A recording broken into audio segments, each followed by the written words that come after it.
에베소서 1장 4절 말씀입니다. 에베소서 1장 4절. 같이 읽을까요? 좀 소리가 좀 딜레이가 되더라도 우리 같이 읽도록 하겠습니다. 에베소서 1장 4절입니다. 같이 읽겠습니다. 시작. 곧 곧 창세전에 창세전에 그리스도 그리스도 안에서 안에서 우리를 우리를 택하사 우리로 사랑 우리로 안에서 그 그 앞에 앞에 거룩하고 거룩하고 흠이 흠이 없게 없게 하시려고. 하시려고. 아멘. 아멘. 곧 창세전에 그리스도 안에서 우리를 택하사 우리로 사랑 안에서 그 앞에 거룩하고 흠이 없게 하시려고. 하나님을 믿는다라는 것.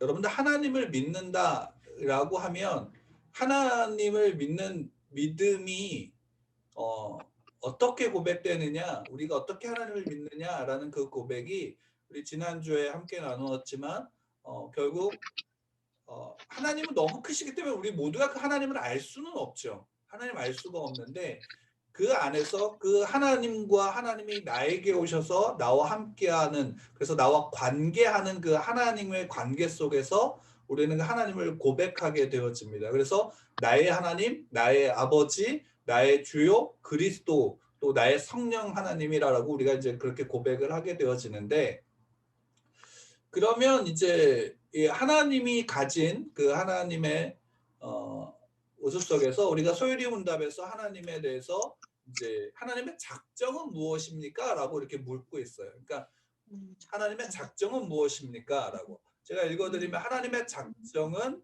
그의 뜻의 계획에 따른 그의 영원한 목적으로 이로 말미암아 자기 자신의 영광을 위하여 일어나는 일은 무엇이든지 미리 정하셨습니다. 라는 거예요.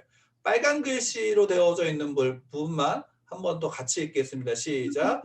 그의 뜻의 계획에 따른 그의 영원한 목적. 네.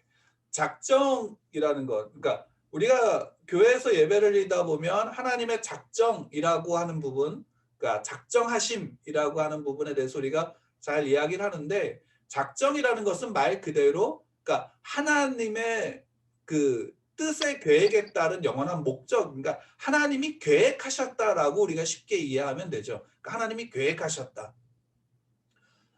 하나님이 계획하셨다라는 것 속에 이것을 그냥 이제 우리가 간단하게 표현한다면 작정은 이거예요. 그러니까 우리가 건물을 지을 때 그 건물을 짓기 위해서 하는 작업이 뭐죠? 짓기 전에 하는 작업. 설계를 해야 되죠.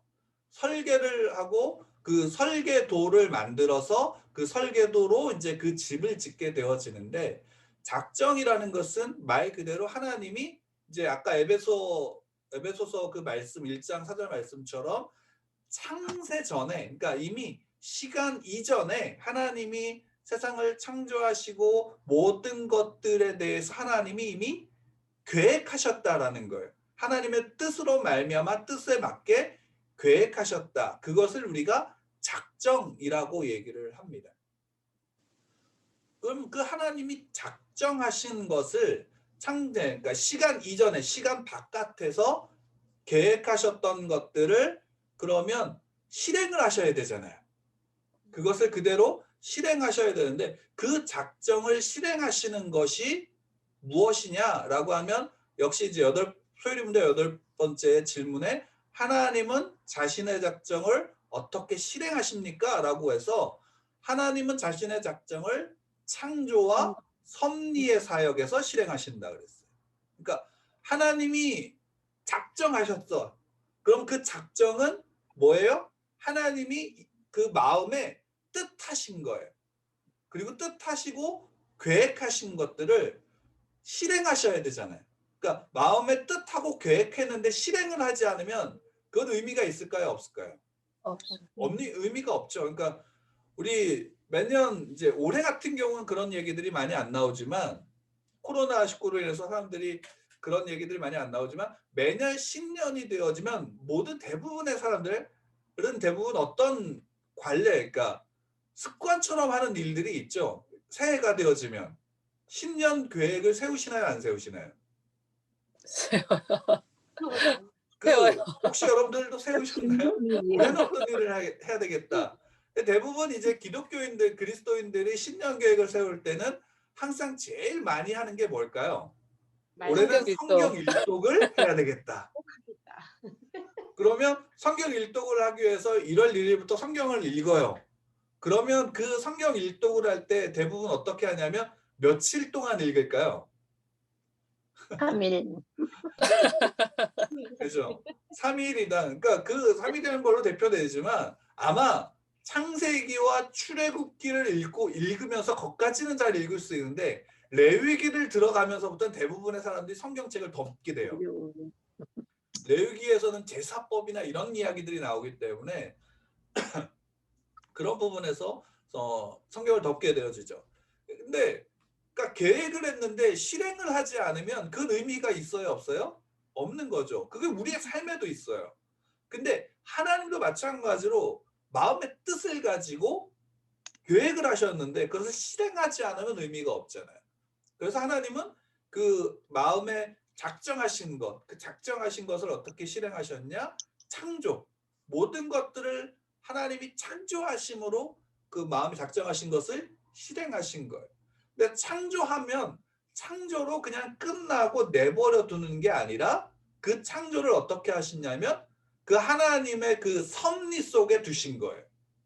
하나님의 섭리 속에. 그러니까 하나님의 법과 하나님의 계획과 하나님의 뜻 가운데 그 모든 창조가 흘러갈 수 있도록 두셨다라는 거죠. 이것이 되게 우리의 믿음에 있어서 굉장히 중요한 요소예요. 하나님이 작정하셨다라는 부분은 우리에게서 굉장히 중요한 부분을 이야기를 해요. 왜? 하나님의 작정이라는 얘기 속에는 무엇이 담겨져 있냐면 두 가지가 있는데 아까 질문에도 했지만 그의 뜻, 하나님의 뜻이 있는 거예요. 뜻.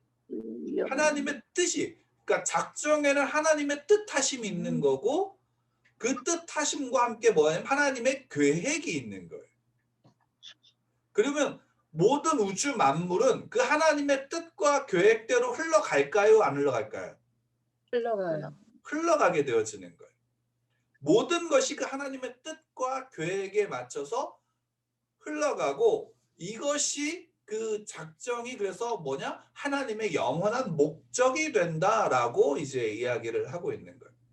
그러니까 창세기 1장에서 하나님이 천지를 창조하신 내용들이 나올 때 그 창조는 하나님이 이미 그 마음에 뜻하시고 계획하신 것들을 어떻게 하신 거예요? 실행하신 거예요. 그리고 실행하시는 것은 창조로 끝난 게 아니라 그 창조가 온전한 그 영원한 목적에 완전해질 때까지 그 목적이 이루어질 때까지 하나님은 어떻게 하냐면 섭리를 하시는 거예요. 섭리는 그 하나님의 뜻을 이루어 가시는 거라는 거죠. 계획하신 바를 그대로 이루어 가시는 거예요. 그럼 이 하나님의 뜻하심은 변할까요? 변하지 않을까요? 변하지 않으셔요. 불변한 거예요. 왜? 하나님이 계획하셨는데 그것이 틀어지고 그것이 이루어지지 않으면 그 계획대로 진행되지 않으면 어떤 일이 벌어지냐면 하나님은 완전한 전능하신 분일까요? 아닐까요? 전능하신 분이 아니다라는 것이 되기 때문에 그 하나님은 하나님이 작정하신 것은 어떻게 해요? 반드시 그것이 섭리 가운데서 완성이 되게 하시는 거예요. 한 가지 그냥 그 얘기를 하면 코로나19가 이제 전 세계적으로 많은 피해를 주고 있고 사람들한테 이제 두려움도 주고 있죠. 근데 기독교 안에 코로나19가 이제 굉장히 심각해지고 교회가 예배들을 잘 드리지 못하게 되니까 기독교 안에 이제 요 최근에 많이 부상하는 것들이 있는데 그 중에 하나가 대표적인 게 뭐냐면 종말에 관한 거예요. 마지막 때. 지금이 마지막 때라는 이야기들을 많이 하는데 여러분 그 종말이 올까요, 안 올까요? 오죠. 마지막은 오죠.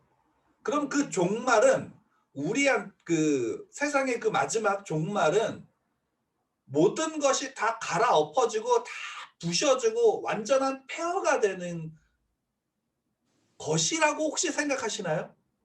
아니요.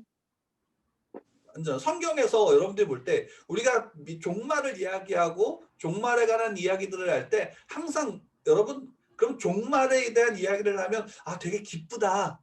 아 즐겁다. 와 나 종말에 기다리고 있어라는 마음을 가지세요? 아니면 아 두려워. 무서워. 아니면 두려워. 종말은 오지 않았으면 좋겠어라는 생각을 가지세요? 어떠세요? 무서워요. 두려웠는데 이번에 그 영화 보고 '아 아니구나.'를 생각했어요. 아 그죠. 네. 그 가나의 혼인잔치라는 그 다큐멘터리식으로 나온 영화 네. 그거 보시고 하신 말씀인데 맞아요. 그러니까 근데 기독교 안에서 원래 기독교의 종말은 무엇이냐면 이렇게 생각하시면 돼요. 하나님이 작정하신 게 완성이 되는 거예요. 음. 이해가 되시죠? 네. 하나님이 작정하신 것, 그러니까 하나님이 처음에 그 마음에 뜻하시고 계획하신 바가 기독교에서의 종말은 완성이 되는 거예요. 그러면 이거예요. 물론 거기에는 심판이 있죠. 네. 죄에 대한 심판은 분명히 있어요. 근데 하나님의 그 기독교에서 이야기하는 종말은 단지 심판으로 끝나는 게 아니라 하나님이 창조하셔서 죄로 말미암아 타락한 세상에서 무너져 버린 그 모든 것들을 다시 어떻게 하냐? 원래 창조하셨던 것들로 다시 완성케 하시는 회복이 일어나는 게 종말이에요. 기독교의 종말은. 그러니까 우리가 이런 거죠. 여러분 기독교인들은 죽음 앞에서 죽음을 무엇이라고 봐야 될까요? 그러니까 세상의 종말은 그런 거라면 개인의 종말이라고 한다면 우린 육체적으로 죽는 그 순간들을 이야기해요. 그렇죠? 근데 그 죽음 앞에 기독교에 가지고 있는 믿음의 시각과 믿음의 가치는 뭐냐면 죽음이 그리스도인들에게 성도들에게선 죽음이 끝이 아니라 새로운 시작이 되어지는 거예요. 새로운 시작이고 새로운 회복인 거예요. 어디에서? 하나님의 나라에서. 그래서 기독교인들은 영생을 얻는다. 그러니까 예수님을 믿으면 구원을 받는다. 구원을 받는다가 영생을 받는다와 동일하게 되어지는 것은 우리가 이 땅에서의 삶으로서 끝나는 게 아니라 하나님 나라에서 그러니까 나의 하나님, 나의 아버지와 함께 그분 앞에서 서고 그분과 함께 한다라는 사실이 그 안에 담겨져 있는 거예요. 그리고 창조로부터 하나님의 섭리 속에는 어떤 것이 있냐면 우리를 그 속으로 어떻게 하냐 이 땅을 이 하나님의 작정하신 바대로 그 모든 것들을 이끌어가는 거예요. 그 안에서. 그러니까 하나님의 작정은 시작과 끝을 담고 있고 우리가 다시 얘기한다면 창조와 종말을 담고 있는 거예요. 그 모든 것들을 담고 있고 그럼 그 모든 것 속에서 하나님은 하나님의 뜻하신 바와 그 계획하신 바를 실행하시는데 여기에서 우리의 믿음이 무엇으로 이야기되어지냐면 무엇으로 고백되면 하나님을 아는 만큼 그 하나님 앞에서 하나님의 뜻 가운데 어떻게 하냐면 나를 그 하나님의 뜻 가운데 맞추려고 하는 거예요. 그래서 성경에서 이야기하는데 나를 죽인다라는 것, 그러니까 나를 쳐서 복종시킨다라는 것이 사도 바울의 그 고백은 바로 그 고백이에요. 내가 하나님 앞에서 하나님의 뜻과 하나님의 계획 속에 그 하나님의 섭리 속에 어떻게 하는 거예요? 나를 쳐서 복종시켜서 그 하나님의 뜻 가운데 어떻게 하냐면 내가 그 하나님의 뜻하심 속에 내가 들어가야 되는 거예요. 우리가 신앙을 가질 때 신앙을 갖는 믿음에 대한 가장 큰 오류는 뭐냐면 믿음을 가지고 신앙을 가지고 내 뜻을 세우려고 하는 경우가 굉장히 많죠. 내가 원하는 것을 이루려고 하는 것. 그러니까 우리가 하나님 앞에 이 말이 여러분들 오해하지 말 것은 하나님께 간구하지 않는다라는 의미가 아니라 내가 필요한 것들을 하나님께 간구하고 구하지 않는다는 의미가 아니라 그 모든 간구와 기도 속에 뭐가 이루어지느냐? 하나님의 뜻하심과 계획하심이 이루어진다라는 믿음을 고백하는 거예요. 그러면 이거죠. 그러면 하나님은 선하실까요? 아니면 하나님은 무섭고 아주 두려운 분일까요? 선하신 분. 우리가 선하다라는 고백을 하는 것은 뭐예요? 하나님의 선하심은 하나님이 나를 아까 우리 찬양에도 불렀지만 어떻게 하냐면 사랑하신다라는 기준 속에 나에게 좋은 것들을 주시고 좋은 환경과 좋은 상황 속에서 나를 이끌어 가신다라는 사실이에요. 아멘. 아멘. 이것이 우리에게 뭐가 되냐면 위로가 되는 거죠. 지금 여러분 코로나19가 종말이어서 마지막 때여서 더 환란 속에 우리를 몰아넣는 것이다 라고 그쵸? 환란 속에 우리를 몰아넣지요. 근데 여러분들 분명히 알아야 될 것은 뭐냐면 마지막 예수님이 재림하시는 그때까지 성도들의 모든 삶은 하나님께서 그 모든 것 속에서 성도들에게 자녀들에게 좋은 것을 주는 순간순간이란 사실을 여러분 믿으시길 바랍니다. 아멘. 아멘. 코로나가 우리가 뭐 심판의 어떤 증거다라고 얘기할 수 있을 거예요. 그러나 그것이 다가 아니라는 거예요. 왜? 우리가 마지막 날까지 우리가 믿음을 견딜 수 있도록 어떻게 하시는가? 하나님은 우리를 이끌어 가시고 그 믿음 속에 하나님의 영원한 목적과 영광 속에 우리를 어떻게 하냐면 세워 가시는 거예요.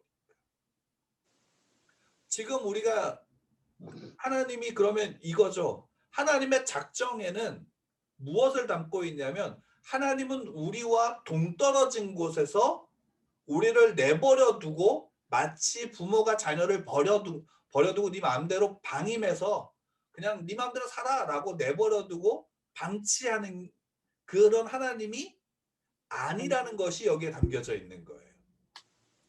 하나님은 여러분들을 방치하지 않으신다는 거예요. 아멘. 아멘. 사람은 그럴 수 있죠. 자기가 힘들고 자기가 살기 위해서 그럴 수 있지만 하나님은 그렇지 않는다. 왜? 하나님은 선하시고 좋으신 분이니까. 아멘. 그리고 아멘. 하나님은 그 택한 자녀들을 사랑하시니까. 그래서 끊임없이 섭리하신다는 건 뭐예요? 끊임없이 섭리 속에서 우리를 향해서 하나님의 손을 펼치시는 거예요.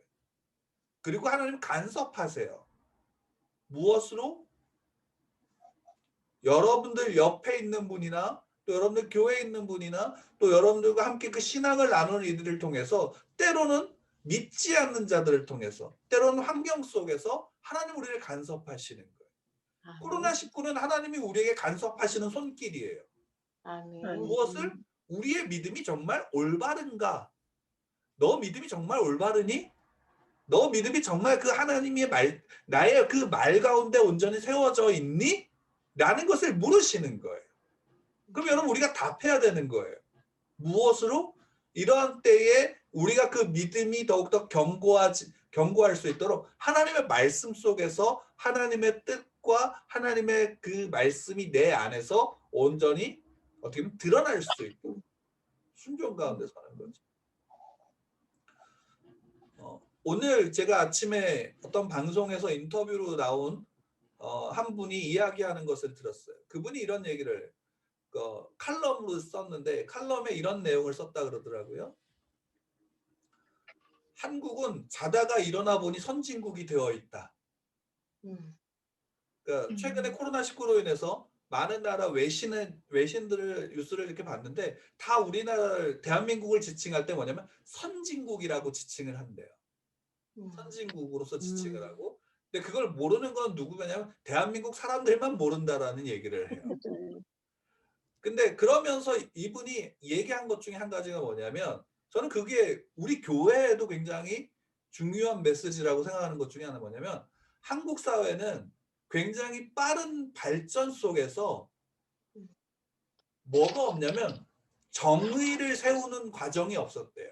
어떤 문제가 있을 때 그것을 정의를 세우는 과정, 그러니까 그것이 토의와 토론으로서 이루어지는 그 과정이 없었고 빨리 모든 것이 발전을 이루면서 그 과정을 빼고 지금의 발전을 이루었다라는 거예요. 그러다 보니까 문제가 생기는 게 뭐냐면 선입관에 빠지는 거예요. 뭔가를 정의하고 발전을 하기 위한 정의를 세우고 또 새로운 어떤 길을 발현하기 위한 준비의 과정 속에서 토의하고 토론의 과정이 없으니까 그 과정을 너무 무시하니까 뭐냐면 앞으로 나가야 될 방향을 제시하지 못하는 경우가 너무 많다는 거예요. 그리고 서로가 다른 얘기를 하면서 싸우고 있다라는 거예요. 왜? 정의가 없으니까. 정의를 세우지 않았으니까 다른 얘기로 싸우고 있다라는 거예요. 그러면서 이제 한 미래학자가 그런 얘기를 또 했다 그러더라고요. 어떤 얘기냐면 한국은 선진국이어서 더 이상 따라할 나라가 없다라는 거예요. 그러니까 카피해서 배워서 뭔가를 따라할 수 있는 나라가 없다라는 거예요. 그 얘기는 뭐냐면 이제는 한국은 스스로가 정의를 세우고 그 정의를 세운 것에서 어떻게 보면 방향을 제시해야 된다라는 거예요. 그 이야기를 하는 거예요. 그래서 코로나19 이 상황 속에서 그런 일들이 많이 벌어졌다는 얘기를 이제 칼럼이 리스트가 하는데 중요한 얘기는 저는 그거를 얘기하고 싶은 게 아니라 이거예요. 여러분 오늘날 우리가 가진 신앙에 있어서 우리가 가진 믿음 속에서 가장 중요한 문제가 뭐냐면 답을 제시해 주면 그 답이 내 거다라는 착각을 하는 거예요.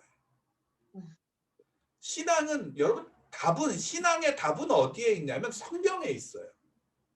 그리고 성경이 내 안에서 그 성경을 내가 읽고 그 성경을 묵상하고 그 성경을 보고 연구함으로 어떻게 하냐면 그 말씀이 내 안에서 내게 경험이 돼 실제화가 되어져야 돼요.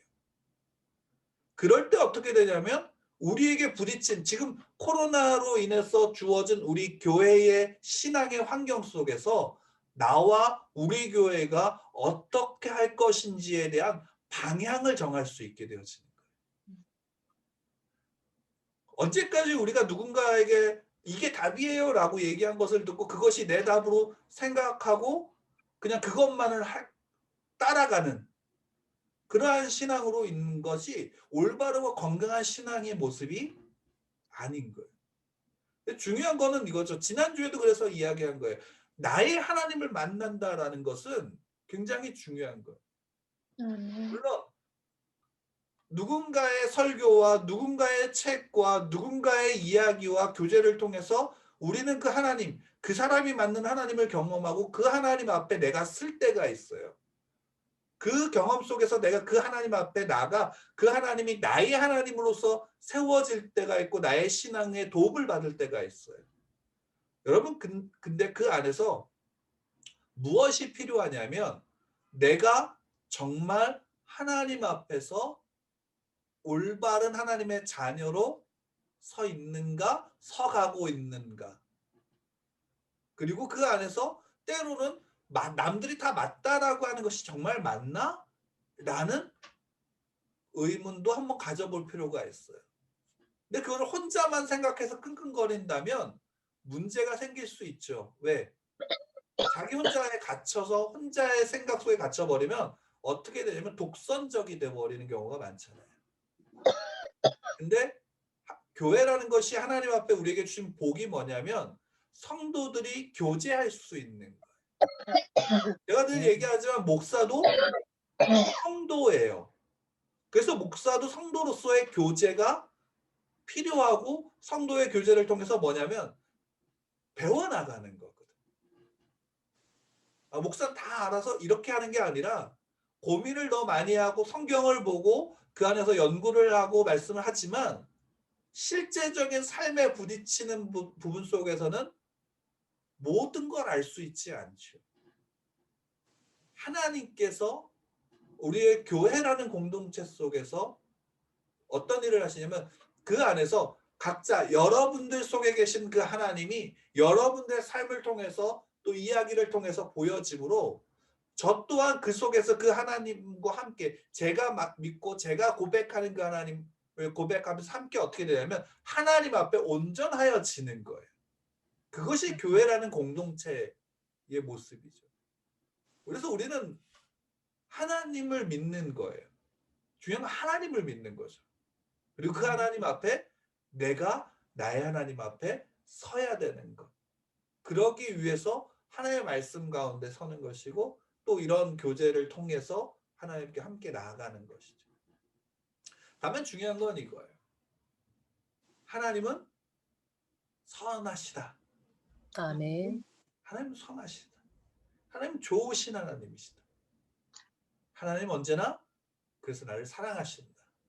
아멘. 그 하나님의 사랑에서 누구도 그 끊을 택함 받은 자를 끊을 수 없다. 아멘. 그 사랑이 언제나 우리를 온전함으로 이끌어 가시는 거예요. 내가 부족하고 연약하고 모자라고 때때로는 너무나도 쉽게 넘어지고 좌절할 수 있지만 중요한 건 이거죠. 하나님은 한 번도 그 사랑에서 나를 끊지 아니하시고 그 손으로 나를 이끌어 가신다. 아멘. 아멘. 개인적으로 시편 23편 말씀을 좋아하는 이유가 이거예요. 여호와는 나의 목자시다. 나의 목자시다. 내게 부족함이 없어요. 근데 가장 좋아하는 구절은 이거예요. 좀 모순되지만 사망의 음침한 골짜기를 지날지라도 주의 지팡이와 막대기가 나를 안위하시나이다. 아멘. 그러니까 시편 23편에서 여호와는 나의 목자시니 초원에 있는 양들을 그리고 있는 것만이 아니라 사망의 음침한 골짜기를 지나가는 그 길.